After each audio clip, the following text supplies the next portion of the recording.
Welcome to the Ancestral Findings Podcast. Are you familiar with the most common genealogy terms regarding family relationships? Some are used in everyday life, while others are only used in genealogy research. Knowing the meaning of these terms can help you create a richer and more accurate family tree.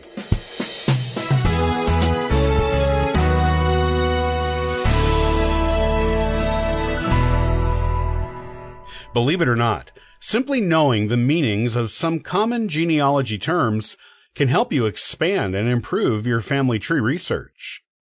While the concept of a family tree is simple in and of itself, there are certain genealogy terms that you either rarely hear or only hear in conjunction with genealogy research. Some of these terms may be new to you, while others are more familiar. However, even with the familiar terms, you should still gain a deeper understanding of the words and phrases in order to apply them fully to your own family research and get the best results from the knowledge. Here are some genealogical terms and their meanings that you should know. Affinal. Affinal is a common genealogy term that is not used too much in other parts of life. If you have not come across it in your research yet, you will. It means being related to someone by marriage. Affinal relationships are designated on family trees and in everyday speech as in-law. Consanguine. Another genealogy term you will usually only find in the world of genealogy research. This word means of the same blood in its direct translation. Essentially, a consanguine relationship is a genetic relation. Anyone to whom you are related by genetics, or blood, as in old-fashioned phrasing, is a consanguine relative. Many affinal relationships can be described using consanguine words simply by adding in-law to them. Examples of this would be brother-in-law, brother being consanguine and in-law being affinal, and cousin-in-law, again with cousin being the consanguine word, and in-law being the affinal word. Once you know these terms, you can move on to a deeper understanding of some of the more common terms that you may use in everyday life. Your root relatives, those without whom you would not exist, such as your parents, grandparents, great-grandparents, and so on, are relatives with the potential to help you discover and correctly place new aunts, uncles, cousins, and affinal relations on your family tree. Most of us know our grandparents, and the majority of genealogists probably also know all of their great-grandparents, though knowing all of them is not as common in non-genealogical circles. It is when you get back to the preceding generation of great-great-grandparents that even the most experienced genealogists can begin to run into brick walls. These generations are harder to trace because they are farther back in history, and they may have many branches of your family coming from them, which means records of them may be harder to find, as you might not know all of the branches, or who ended up with certain documents or heirlooms originating with them. A great-grandparent is the parent of one of your grandparents, and a great-great-grandparent is the parent of one of your great-grandparents. Each subsequent generation of grandparents you go back adds another great onto the relationship's title. Once you get past great-great-great-grandparent, people in genealogical circles usually just say fourth great, fifth great, sixth great, and so on, to avoid having to say all those greats individually. When you go far enough back in time that you have 26 greats in front of a direct grandparent's relationship to you, you definitely don't want to have to say all those greats out loud. 26 great-grandmother is the perfect and genealogically correct way to go.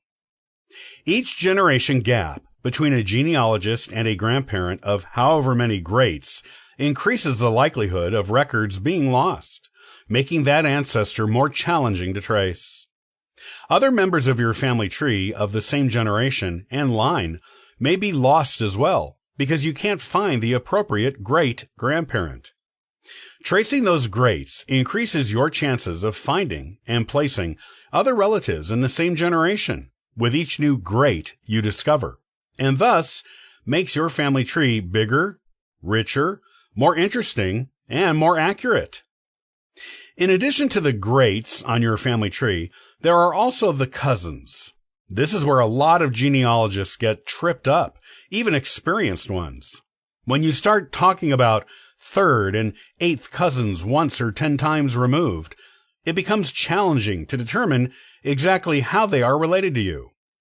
When it comes to first, second, third, and other round-numbered cousins, without the times removed on the relationship, it is quite easy to determine. Just remember that first cousins share the same grandparents as you, but aren't your siblings. Second cousins share the same great-grandparents as you. Third cousins share the same great-great-grandparents as you, and so on down the cousin line. When you add removed onto the relationship, just remember that the word, when applied to cousins, designates how many generations away from each other you are on your family tree. As an example, a second cousin twice removed is a grandchild of your second cousin. The child is removed from you by 2 generations. You and your second cousin share a set of great-grandparents. Then, your second cousin's child is 1 generation removed from the relationship with your second cousin, and their grandchild is 2 generations removed. You can often imagine a cousin pyramid in your mind to determine cousin relationships. A basic one includes our shared set of grandparents or great-grandparents of however many greats are at the top of the pyramid. Then your parents and their siblings are the second level, and you and your first cousins are the third level. Any generations who come after you on the cousin pyramid are removed from you by however many generations they are from your round number cousin relationship with their parents. To add more generations going backward, however many greats you need to add to a direct grandparent, just make the farthest generation back you are going the top of the pyramid, and count down the generations from there. Any cousin who is on the same generation line as you is a round number cousin. Cousins up or down the line from you are removed. Creating a richer, more detailed, and accurate family tree is as easy as that.